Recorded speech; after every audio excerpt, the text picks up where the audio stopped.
Imagine a captivating archipelago of more than 17,000 islands, where 277 million people weave the vibrant tapestry of Indonesia, the world's fourth most populous country, standing tall alongside giants like India, China, and the USA. Now in 2023, Indonesia stands as a world-class economic powerhouse with an economy just slightly smaller than Australia's. What has Indonesia done to become a global economic player? Well, buckle up as we embark on a thrilling journey exploring the beating heart behind Indonesia's impressive economic growth. Last year's IMD Competitiveness Index survey showed our competitiveness index rose from 34 to 44. Last year, we have a very good year in terms of growth. We are 5.3. I think this is among the highest also among the G20 as well as ASEAN country. Indonesia, often overlooked in economic rankings, bears the scars of colonization by the Portuguese, Dutch, Germans, and British. Such historical baggage often leads to weaker economies as countries grapple with the aftermath of foreign rule. From its independence in 1945 until the introduction of the New Order in the 1960s, Indonesia's economy was, to put it bluntly, in shambles. Foreign forces colonization took a heavy toll on the nation's production and export of rubber and oil. In an attempt to swiftly recover, Indonesia attempted macroeconomic solutions overlooking microeconomic issues. The consequence? Inflation, poverty, and hunger became harsh realities. The turning point arrived in the 1960s with the implementation of the New Order administration under President Suharto. This administration stabilized the currency, decreased inflation, and attracted foreign aid and investment. Strict laws were enforced to improve the country's overall organization. At this time, Indonesia experienced its GDP expanding by over 6% annually. However, their economic progress, while impressive, was outpaced by some of its regional counterparts.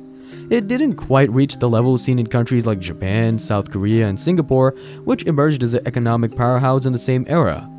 The 1980s marked another crucial phase with policy reforms that propelled Indonesia's economy to new heights. They strategically lowered the value of the rupiah to boost exports and loosen the reins on the financial sector.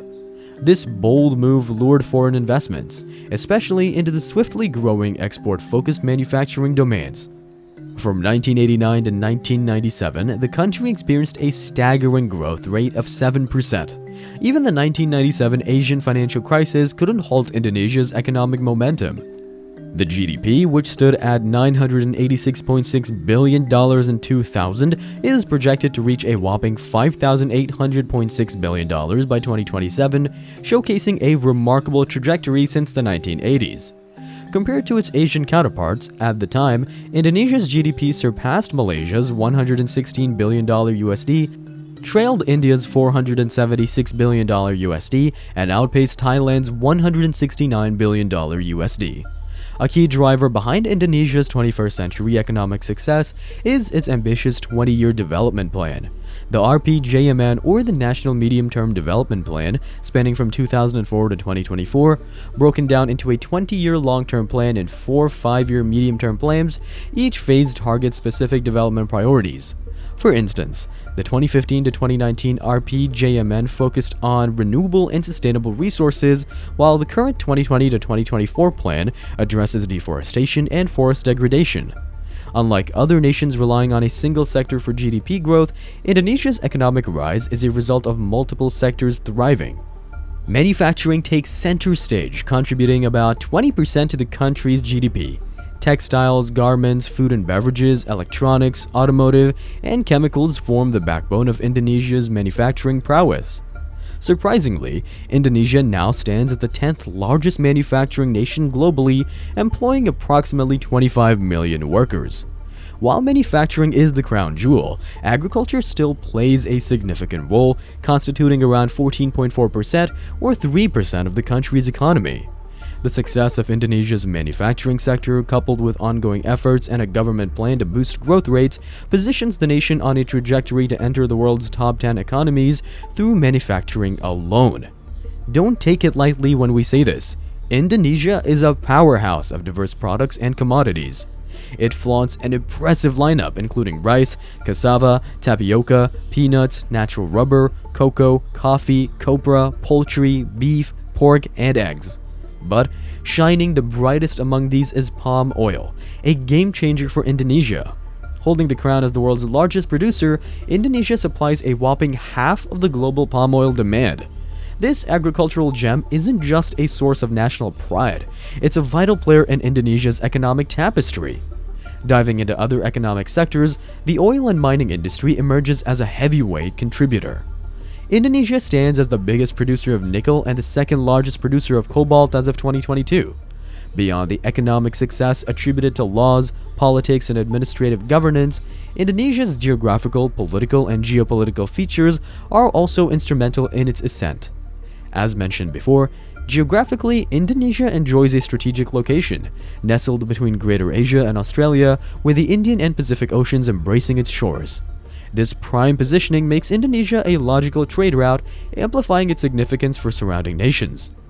As the largest archipelagic country globally, Indonesia leverages its geostrategic advantages, aiming to establish itself as the world's maritime axis.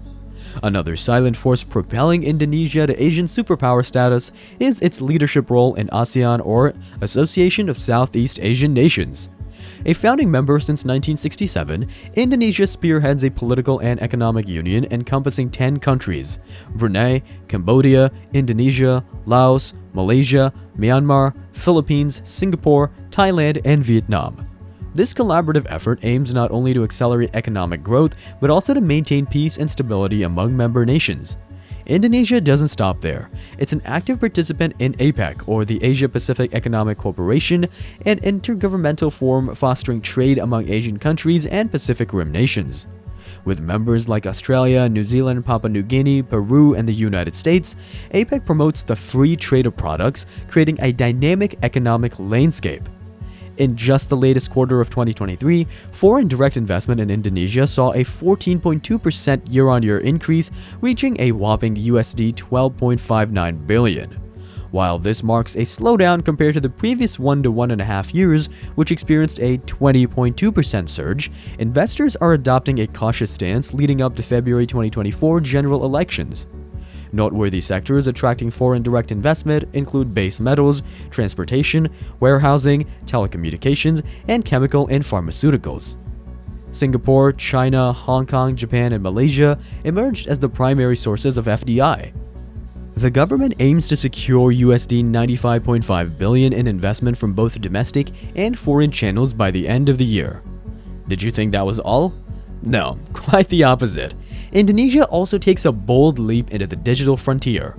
The gross merchandise value of its digital economy, representing goods sold through e-commerce platforms, soared from $41 billion in 2019 to an impressive $77 billion in 2022.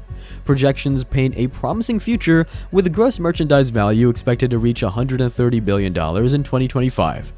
This remarkable growth during a global pandemic underscores the adaptability, hard work, and resilience of the Indonesian people. Contrary to outsider assumptions, Indonesia's economic prowess is not solely driven by manufacturing or resource exports. Domestic consumption and services are the engines of growth, outpacing expectations. While the resource sector's contribution to the economy has declined since 2000, mining and oil and gas now account for only 9% of Indonesia's nominal GDP.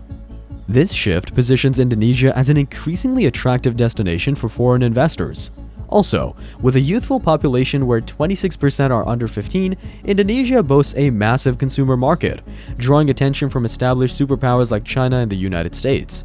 A 2021 poll by the Low Institute revealed Indonesians deemed the United States more crucial than China for their economy, with 18% favoring the United States compared to 14% for China. This geopolitical interest is translating into increased foreign investments, including Apple and Citigroup. As of 2023, Indonesia's economic boom is around 4.8%. According to the World Bank, Indonesia's economy is expected to grow around 4.9% from 2024 to 2026. Private consumption is anticipated to be the primary driver of growth in 2024.